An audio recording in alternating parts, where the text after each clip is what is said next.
今回は、数日後に迎えたクルーズのための荷物のパッキング動画を出したいと思います。5週間滞在するので、その分の荷物が、どんなものを持っていくかっていうのと、旦那さんが仕事で関わってる他の部署の人たちに喜んでもらうために持っていく、お土産たちのスーツケースに大まかに分かれています。で、今回の動画は、5週間過ごす方の荷物の紹介をまとめていきたいと思います。では楽しんでください。今回まとめたのは、お洋服系と洗面用具系と便利グッズ、飛行地や外出時に使うアイテム、あとはガジェット系を紹介したいと思います。ではまずお洋服の方から紹介します。で、クルーズはフォーマルナイトっていうのがあるので、ドレッシーな格好もしますし、普段のカジュアルな格好、外のアクティビティに行くときはちょっと動きやすい格好だったり、ジムがあったりするので運動する用の格好とか、いろんなジャンルの服装が必要になってくるので、結果荷物が多くなっちゃうんですけど、そもそもエレガントナイトとかフォーマルナイトってあるはあるんですけど、絶対それを着ないと外に出れないというわけではないです。もちろん着てないお客様もいるので、もしクルーズに行く時にちょっと非日常の気分を味わいたいとか、特別な日を楽しみたい時はぜひ持っていった方がいいかなと思います。簡単にちょっとフォーマルに見えるジャケットが1つと、あとドレスが2つ、着た写真は後でどっかで紹介しようかなと思います。ドレスが2つで、今回3回目のファミリークルーズなんですけど、今まで着てなかった浴衣を持っていこうと思っていて、ちょっとリクエスト旦那にされたっていうのもあって、浴衣のセットをこんな感じでまとめてはあります。で、その中にちょっとカーディガンも入ってますけど、ちょっとカジュアルで着れるカーディガンとちょっとフォーマルで着れるカーディガン、どっちも使えるように入れてます。で、カーディガンはちょっと羽織るのがあるとやっぱ便利なんですよね。なんでかというと、仙台は結構ガンガンに冷房効いてて、歩き回るそのオープンデッキとかだと、もちろん暑いんですけど、食堂のエリアだったり他のエリアは結構ガンガンに冷房効いてたりするので、ちょっと羽織れるものはあった方がいいと思います。これがフォーマルナイト、エレガントナイトとかで着るものになります。次はカジュアルの方の格好で、私は短パン2着と、それの上に着れるようなトップスを4着、T シャツを4枚、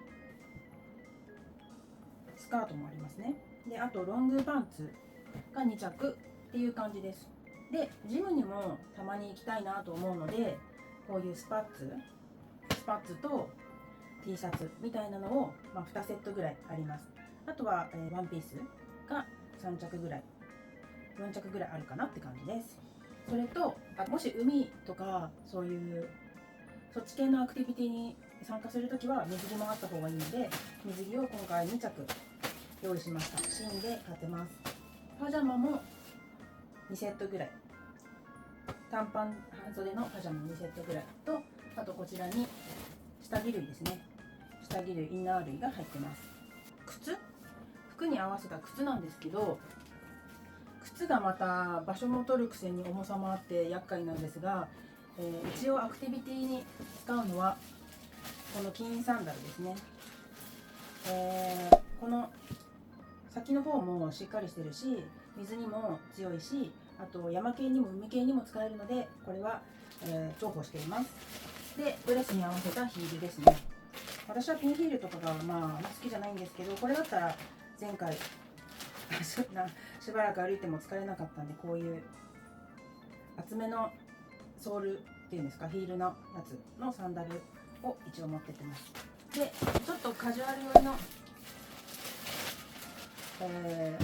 フォーマルまでいかないけどみたいな、ちょっときれいめな格好するときはこういうパンプスも用意してます。普段は普通にご飯食べ、ビュッフェにご飯食べ行くとか、朝食食べに行くときとかはこういうフラットなシューズ、ほんとカジュアルなフラットなシューズも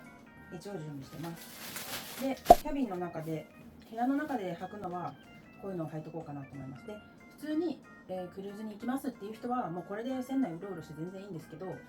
一応奥さんとして行くっていうことで、あんまりこれで外っていうかその船内を歩いてほしくないということで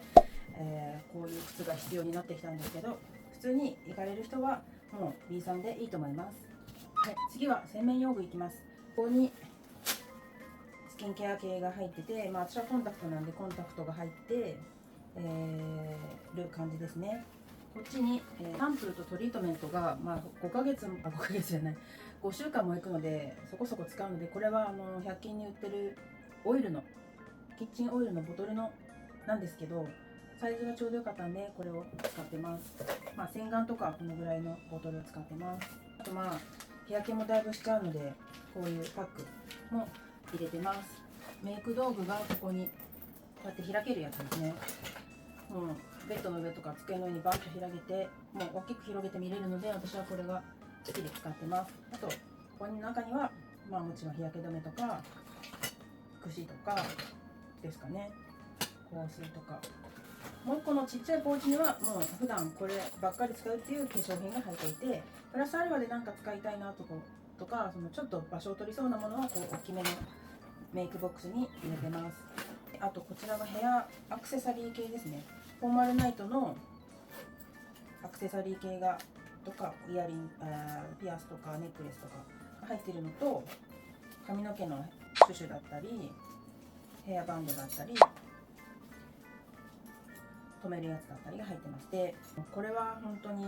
前回行って困ったんですけど、この留めるやつガシャンってやつをプラスチックのやつを持ってったんですよね、前回。そしたら途中で壊れちゃって、で1個しか持ってってなかったから、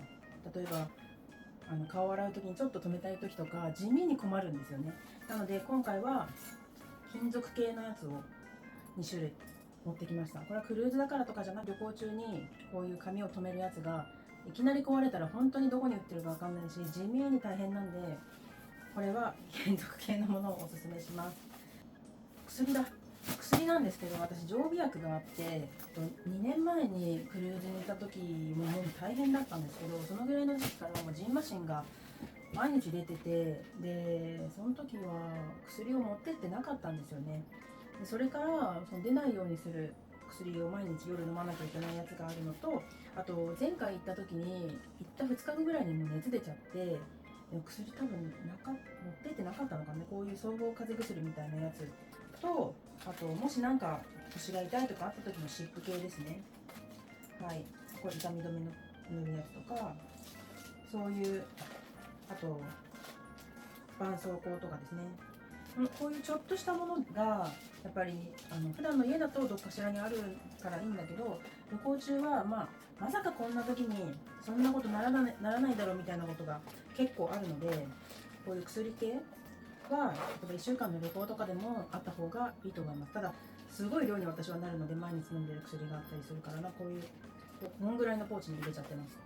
そうだ、メディカルセンターは船の中にあるんですよ。あるんだけど、ゲストがちょっと、看護師さんや先生に見てもらうにはすぐ数万円のお金がかかっちゃうらしいんですね。でもちろん薬を処方してくれるし、もし急な風邪がひいたりとか怪我したりとかしたらもちろん対処はしてくれるんですけど、結構そこでもお金かかったりするので、自分でこういうことがあるかもなっていう範囲内で薬系は持っていくといいと思います。あとこれですね、1ヶ月以上も滞在するとなると生理は絶対来るので、この生理用品ですね。生理用品も、もしかしたら船の中のちょっとキオスクみたいなところもあるんですけど、そういうところに売ってるかもしれないけど、一応持ってってた方がいいと思います。ちょうどね、旅行中に生理になる予定のある人は。はい、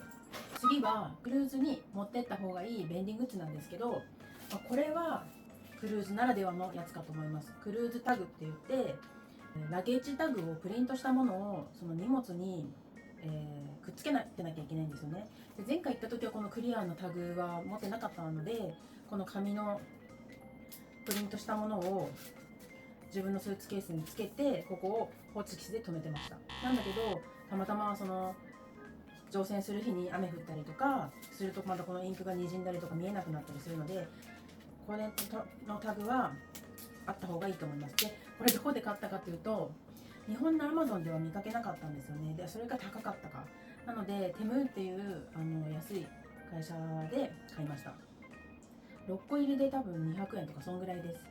なんでこれが必要かっていうと、3000人4000人ぐらいお客様が来る中で、乗船日に係の人が各部屋に荷物を並べてといてくれるんですけど、ここにその人の部屋番号が書いてあって整理しやすいっていうことで、書いてないとやっぱ誰のスーツケースか分かんなくなっちゃうので自分で持っていかないんですよね。で船に乗るときは自分の手荷物だけ持って、荷物は預ける場所があるんですよ、船に乗る手前で。そこに全部まとめてあって、で係の人がそれを全部この番号通りに部屋に持っていくっていう感じです。これが他の旅行ではあんまり使わないアイテムかなと思います。あとは私個人的に普段から使ってるストラップホルダー、スマホのストラップ肩掛けできるやつ、これは私が自分で作ったんですけど、インドの刺繍リボンを買ってインドで買って作りました。であとはペットボトルとかもし持っていく場合は、これもね初めて買ったんで使うか分かんないけど、こういうショルダーにしてペットボトル入れられれば手で持たなくてもいいかなと思って買いました。次の便利グッズはこれです。マグネットのフック。私は旦那が寝泊まりしてるキャビンに寝泊まりするので、もうある程度なものが便利に使えるように揃ってはいるんですけど、ゲストキャビンに客室に寝泊まりする場合はフックがあったら楽だなっていうところにこういうフックつけるといいで、船体は基本全て金属でできているので、こういうマグネットが使えるって感じです。これは便利アイテムですね。あとお洋服のところでもちょっと紹介しておく便利アイテムが、こういう折りたためる帽子、キャップもかぶっていくんですけど、こういうつば広の折りたためる帽子とかもあるといいです。これね、この間かぶってたら畑仕事の人みたいとは言われたんですけど、今回新しく買ったのでこれも可愛いなと思って買ったんですけど、他にも折りたためる麦わら帽子とかいっぱい売ってるので、そういうのも便利だと思います。飛行地や外出用のファッションや持ち物で使うのが、さっき言った折りたたみできる帽子で、さっき便利グッズで言ったペットボトルを下げれるホルダー、あとは水着ですね、水着類。あとこういう外国人はあまりこういうのを使ってるイメージないんですけど、日本では使ってる人いますが、こういう小型の扇風機、あとこれも買いました。28度以下になると固まるので、これを首に巻けるやつ。外で使うのはもちろん日焼け止めとか使うんですけど、雨が降るのも降るかもしれないので、一応折りたたみ傘も持ってます。あとサングラスですね。サングラスは一応2個ぐらい持ってってます。あんまり高いのは持ってないんですけど、壊れたりしたらゲットするのが大変なんで、ここに引っかかってるサングラスが1個と、もう1個、これはねあるといいなっていうのは、これサングラスを引っ掛ける紐ですね。この後ろにこう引っ掛けられるような紐、これはアクティビティに出た時に、最初ダサいなとは思ったんですけど、アクティビティに出た時にやっぱりね落としかねないんですよ。こう例えばジップライニングするとかアクティブに動く時はこういうのがあると、こう引っ掛けてこう引っ掛けとくと、かけない時はこうやって首にも下げれますし、落とすこともないっていう、そういう紛失防止にもなるので、こういうアクティビティに行く人はこういうものがあった方がいいです。次はガジェットなんですけど、今回初めてオズモポケット3を買いました。今まではもうスマホでしか動画も撮ってなかったんですけど、容量がかなりいっぱいになってきたので、これ 3COINS で買ったガジェット用のバッグに丁寧に、今のところ丁寧に積んで持ってってます。あとはそのモバイル系の充電器、あとそのタイプ C のコードがあると十分かなという感じで、船の中に関してはこっちの日本で使える、日本とアメリカこれ基本同じなんですよね。多分 A タイプだと思うんですけど、これが同じで、船にもこの形のコンセントはあります。で、この3つのコンセントとかそういうのもあります。ただ一応変換プラグ、変圧器はなくてもいいんですけど、変換プラグはあった方がいいです。そのボルト、電圧が違う方に挿しちゃうと使えなくなっちゃう時もあるんですけど、その3つの形なのかこの2つの形なのか、両方使える変換プラグはあった方がいいと思います。ただ今回私はアメリカに行くので、私はこれだけしか持っていかないです。電気関係はこのヘアアイロンだけですかね。電気を差し込んで使うの、私が持っていくのはヘアアイロン1本だけです。プラス手荷物の中身も、まとめたいと思います。こっちの大きい方は機内に持ち込み用なんですけど、それをいくつか紹介します。で、機内ではスマホにインストールしたオフラインでも見れる動画、例えば Netflix を、例えばその機内で見れる映画で面白いのがなかったりすると、自分でダウンロードした、Netflix でダウンロードしたものとかを、オフラインで見れたりするので、これはテーブルにこうやって置いたり、こう引っ掛けたりすると携帯のホルダーにこうなるっていう、スマホのホルダーになるっていうやつを一応持ってってます。あとこれが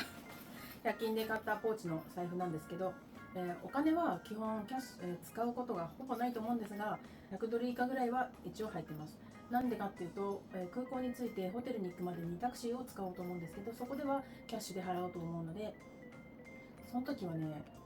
クレジットで使えるかどうかもわからないので、一応キャッシュを準備しておきます。あんまり高い、財布は持ち歩きたくないので、100均のこういうコンパクトなポーチにしました。で、サングラスがチェーンでくっついてます。この中に入っているのは、これは個人的にあった方がいいんですけど、このエアークッション、空気を入れるとフットレストみたいになって四角くなるんですけど、それがあった方が楽なんですよね。ちょっとあぐらかいたりとかするときに。なのでこれとそれの空気を入れる空気入れ、これがこっちにするとこうやって空気が入ります。で、こっちにすると空気が抜ける方ですね。で、これはちなみにこれを長押しかなとライトにもなるので、緊急用のライトにも使えます。で、充電式なので電池ではないです。あと、もしかしたら、ロストバゲージといって、荷物が空港にマイアミに着いた時に届かないみたいなことがあったりするので、私1回あったんです。これは前回クルーズから日本に帰る時の、ロスでの乗り換えでロストバゲージではないけど荷物がなかなか出てこないということがあったんですけど、その時用に、数日分のそのトイレたりですね、シャンプーや、スキンケア用品が数日分だけ入ってるやつと、あと1日分の下着やハンカチ、靴下とかが入ってるのと、あとお洋服ですね、ワンピース1枚だけが入ってます。あとはイヤホンですね。イヤホンを、これはフックがあるので、カラビナがあるので、こういうところにつけて使ってます。で、このケースはね、ちなみに100均で買ったんですけど、持ってるイヤホンのサイズにぴったしだったので、これセットではなかったんですけど、100均で買ったのを使ってます。これも100均で買ったちっちゃいポーチなので、これカラビナがついてると、こういうところにストラップにつけるとすぐいつでも取り出せるみたいなやつですね。あとは書類類、自分の航空に旅程が書いてあるやつと、アメリカのエスター、ビザで、クルーズの、ボーディングパスもプリントしなければいけないです。で、これがホテルのインフォメーション、どこのホテルに予約をしてますっていう。で、次が、保険ですね。これは、クルーズに乗る人は多分みんな提出しなきゃいけないんですけど、私は楽天カードを使っているので、その楽天銀行が出しているカードを持っている人が出している楽天損保っていうやつを、英語バージョンを送ってくださいっていう事前に言って、だから急には送ってこれないので早めにお願いして、でこれがその日から、